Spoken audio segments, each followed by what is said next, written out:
Give us a thumbnail then. Oscar BEVIS, IFL, TV, MTK Global, delighted to be joined by the Leeds Warrior, Josh Warrington. How are we, mate? Very well, very well. How are you? Very good. Even better for the fact that boxing is up and running again. If you look up the definition of itchy knuckles, I'm sure you're underneath 15 months. You must just want to get in there and cave someone's head in. Long time. Caving heading's a bit violent, but no, I'm looking forward to training leather, putting on them brand new 8-ounce gloves and having the little butterflies in your stomach as you're getting your hands wrapped and waiting for an announcer to come in or floor manager to call you to the ring and then an announcer to announce you to the ring. It's all little buzzes and experiences that you can spar in the gym and do whatever in preparation, but it's never the same as actually competing. And when it comes, some fighters are not really comfortable with it. I'm at a stage now where I try to relish every single second of it.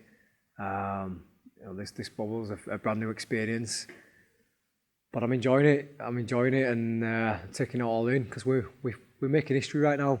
There's not many fighters who've been able to fight in this lockdown period in bubbles and whatnot. There's not been that many fighters who've headlined them, that's for sure. And I'm headlining one of the first ones of 2021. And we look back at career. This is a bit of history. It's been a year since you re-signed with Matchroom, waltzing around Headingley, unification talks with Kanzu. Does it all just feel like ages ago? I mean, I know it's been 12 months, but in the back of my mind, when I saw Josh Warrington re-sign with Matchroom, it feels like a couple of years. Mate, lifetime ago. 2020 was a weird year. It went pretty quick and not a lot happened for a lot of people. All right, boxing came back in summer and some fighters got a bit of action, but felt like a weird year. And yeah, I think that's just because that was back when life was normal, when we're going around shaking everybody's hand, fist bumping, hugging. You'll never shake a hand again and feel the same. No social distancing, people going for a piss and not washing their hands, no mask in sights. But I think that's why it felt so long ago. But I think because I've not been active in terms of promoting a fight and things, it has been has felt like a very long time. Certainly, all this initial week coming down here, I kind of forgot what fucking fight week does to you in terms of your mentality and whatnot. Like I say, I'm enjoying it, but it's a feeling that you can't force there, you can't put there until you're actually in that scenario in the face of fight week. So it feels like a long time ago since I signed, but we're back finally, and hopefully I'll be back out, quite often this year. Get the job done on Saturday, and then have a busy year. Just one more thing before I talk about Saturday. I saw something on Sky actually where it was, I'm going to say 2012, I may have got this wrong, where you won your first title, the English strap, against Chris Mayo and Dudley. Yeah. Forget the fact last year feels long ago. It feels like, well, for me growing up in that time, I'm 22 now, but it feels like Josh Warrington's just been a constant in my whole boxing life as a fan. Like, does your career feel like it's been long? Wow, you was how old? So I would have been, oh, this is embarrassing, 13. 13. Wow, young whippersnapper. That makes me feel old, that.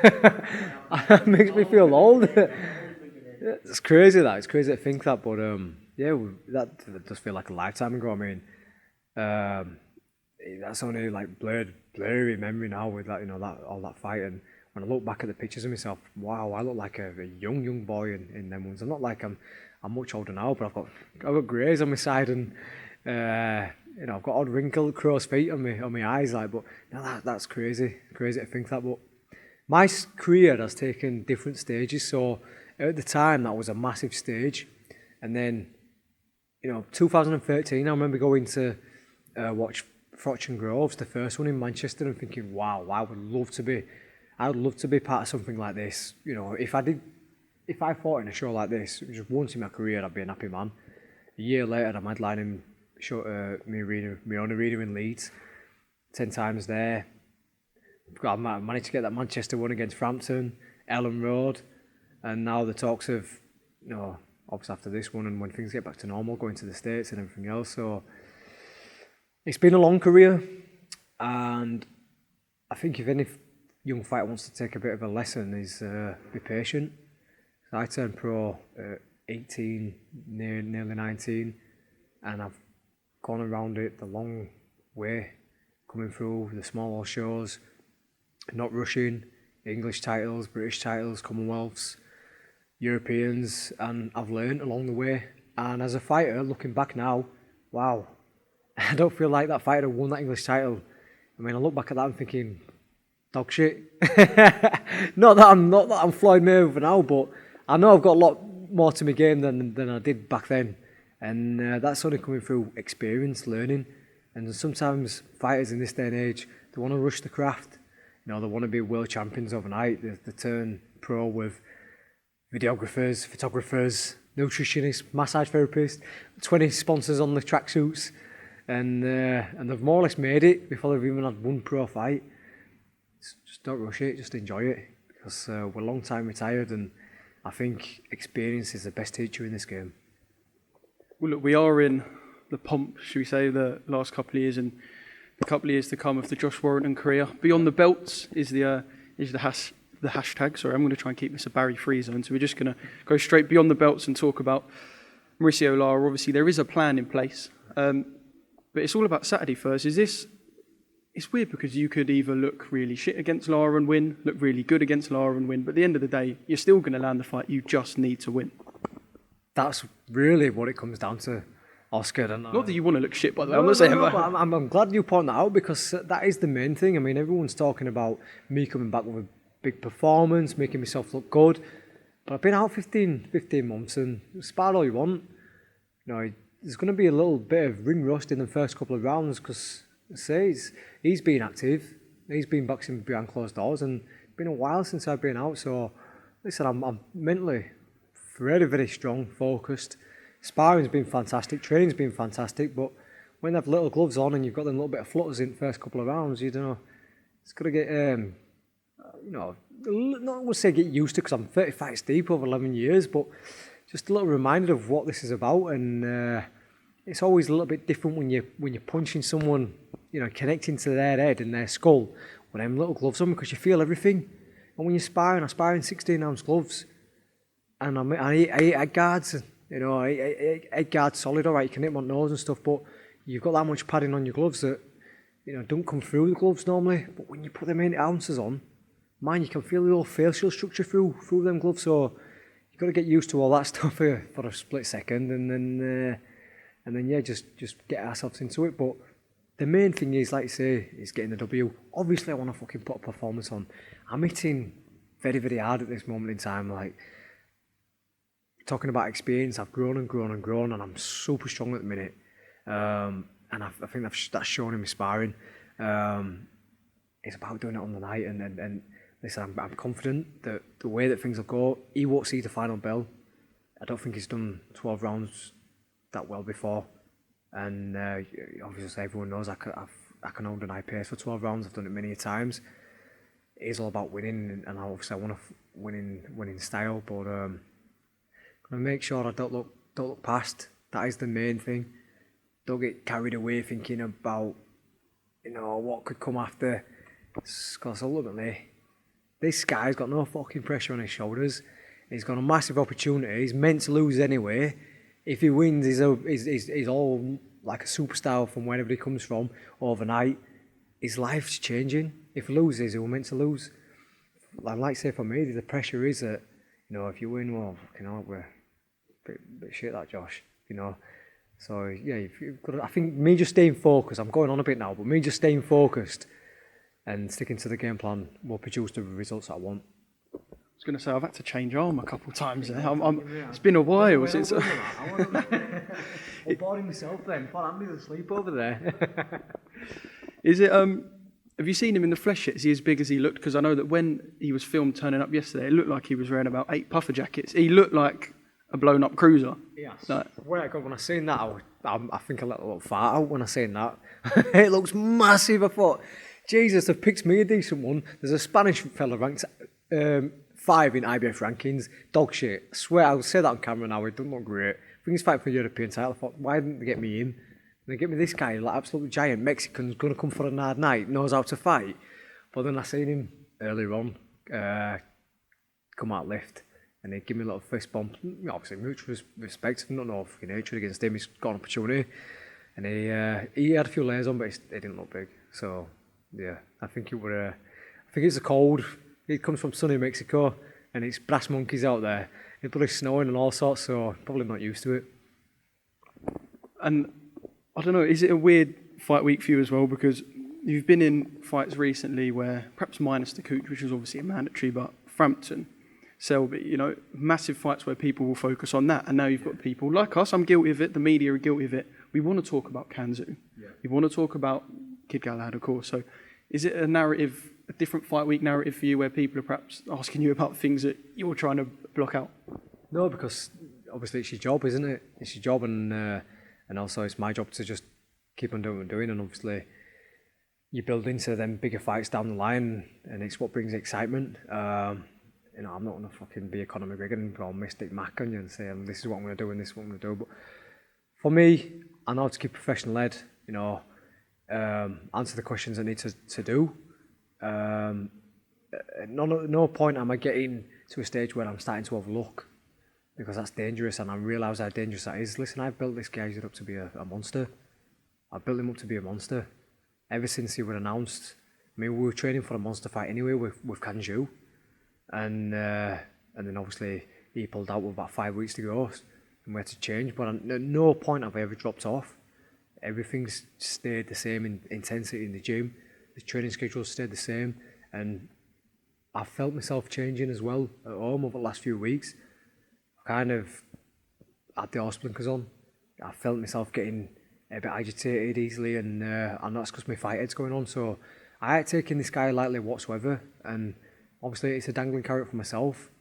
Get through this fight, and there's so much more to come. Ring magazine belts, fights with the likes of Gary Russell, Navarrete, all there to be had. But yeah, like I say, it's this one, and I do it to myself, mate. I build him up. I build him up in my own mind.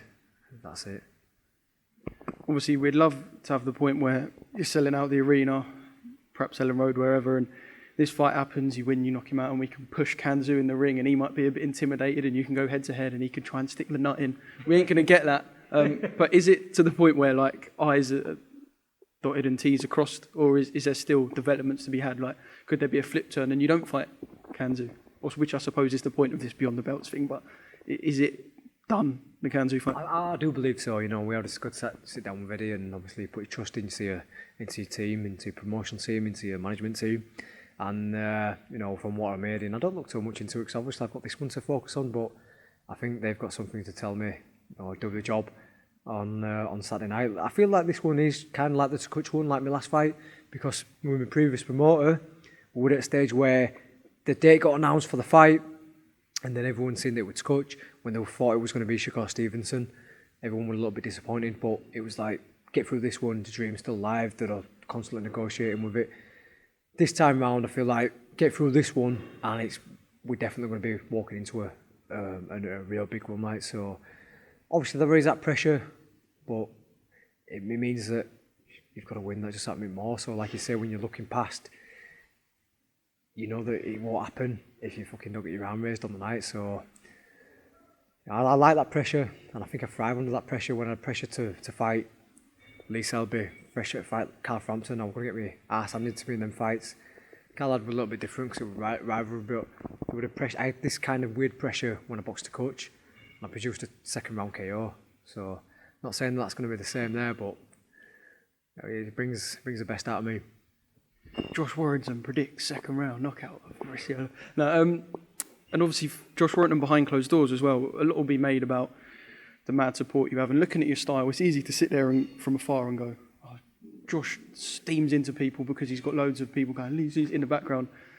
I take it that's obviously not why, they're not in the gym when you're practicing this sort of stuff. But is it going to be something you have to get your head around a bit, I suppose? Because I just asked you, when was the last time you weren't the main man? And you said in Germany on the Arthur Abraham Paul Smith undercard, and that was a long time ago. So you've been the main man, you've been the man that's been backed for years and years. So is it going to be a strange format at the start?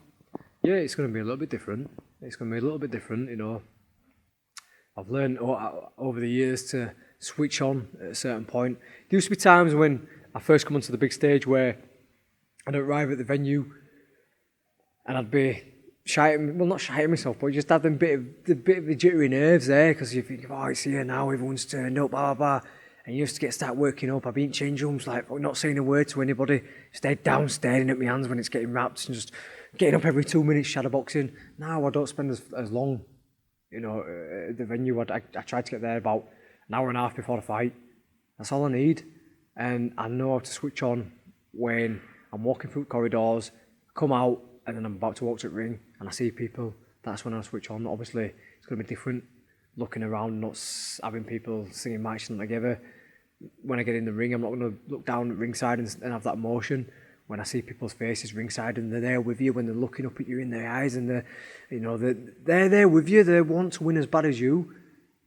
I'm not going to have that. It's going to be different, but ultimately, when the first bell goes, our springer's going anyway. And I think over the years of working on it mentally, experience, I kind of know when to switch on and switch off from the crowd. And there's been times when I felt like I've just boxed in an empty hall anyway, when I've been that focused on the fight. And there's been times when I've relished in the crowd, for instance, parts of the Selby fight, parts of the Frampton fight. You really look to the crowd in them kind of fights. But like I say, I think I'm professional enough to just focus on the job in hand. Make sure Big Andy over there starts chucking pints and that as I'm walking to the ring, and then I'll feel like I'm at home. And I did say I wanted to keep it a free zone, but I'm just going to quickly ask this. We know your biggest critic's going to be on Saturday night. You're an idiot if you don't. Do you feel like, not prove a point, because obviously you've done a job on Kid Galahad before, and the boxing world knows you've beaten him, it's no secret, but we know he's going to be your biggest critic. Do you almost want to put something out there where it backs people and critics, maybe not just him, into a corner where they're like, oh shit, he actually did look good, and I can't really say shit about that because he did look pretty good? No, because even if I did look good and I blast him out in the first 30 seconds, it don't matter. There's always going to have something to say, because without myself, again, I don't go all Conor McGregor here, red panty day, but it's fucking irrelevant. It's like, Eddie made a point when we were doing a film interview of the day, that when we were fighting, I think purse bids went high into millions, 1.6 million. And this recent one, the only one bidder. So it just goes to show Geezer's career is focused on around me, and it's kind of irrelevant without his big paydays and everything else. It's just he uses me to build his platform by causing some kind of rivalry. This Yorkshire rivalry, Leeds Sheffield rivalry, which is fucking not there. It's not there because I've beat him 3 times altogether in my career as a boxer, twice as amateur, once as a professional. And for me, it's done. And I ain't going to be fucking remembered for just fighting Selby or Frampton or Galahad. I want to be adding the other names to my resume. And he's going to say whatever, but I don't give a fuck about what he says, to be honest with you. He can do whatever he wants. I can sleep at night. He says to other people, fucking hell, it obviously doesn't sound like that. I'm living in Josh Warrington Z rent free, and you got fucking all others in his gym. Oh, you are, Barry. Oh, you are. Fucking bell piper. All he does on Twitter is talk about me. That is all he fucking does. But yet, when we sat from here to that post, and there's not a fucking single soul between us, don't say fuck all to me there. Put a camera in front. Say your piece now. We're man to man. When there's nobody else around, say it to my face. Right there and then. We can have the talk there. I can sleep at night because I know what he said to me after the fight. I don't want to embarrass him. I know what he said to me after the fight. He was just happy to get paid. He knew he got beat. Dom knew he got beat. So all this shit is just fucking hype. But I think fuck, I've had critics my life. You know, when I started coming through, I was just a ticket seller. I'm feather-fisted. I'm going to get my head punched in by Lee Selby. You know, he's going to dance rings round me. I've had it all fucking my career from those who don't follow me. You're only there because it Leeds fans. You're only there because of this. You're going to get found out. You know, Frampton's going to box you in and blah, blah. Fucking hell. You're always going to be there. Now, the next little wave is Barry's little cheerleaders. But, I say, look on the records. Josh Warrington beats Kid Galahad. There it is. Happy. Move on. When you've got an enemy, it's always like nice to frustrate them. And I suppose the opportunity could come around again. He could beat Jazza Dickens and then you beat Kanzu. And I know we're sort of trying to pan into the future a bit there, but the opportunity could come up for you two to fight again. Do you feel like as a rival, you sort of, because you have the number on him, you almost want to take away the chance for him to get the fight again? Or, you know, is it something that could happen next year? Because there is a path there where you and him could unify. There is a pathway, but ideally it's not on my radar no more. It was on my radar against if I still have had the title. If I had a box shoe and then beat him, and he obviously had been calling for it then would have sat down and considered it, because I beat him first time and it wasn't even the best of nights, to be fair, and I still beat him. Beat him in his own fucking game. Do you know? It's just look back, break down on that fight. Fucking got 2 warnings in the first 2 rounds, and they've got another warning for the rest of it. They've had a point taken off, change its course at fight. It's like, I'm not on that mission no more. I've done it. I don't need to have. There's other fights out there. The featherweight division is red hot. The super featherweight division is red hot. You've got Gary Russell, Kanju, Navarrete. You've got fucking Oscar Valdez, Leo Santa Cruz, Joseph Diaz Jr. There's 6 names right there and then, and it's constantly being added to. Barry from Sheffield just don't have the same fucking ring to it as the rest of them other names. So that's it, mate. Listen, he could do whatever he wants, go win another belt, but that fight is not on my radar.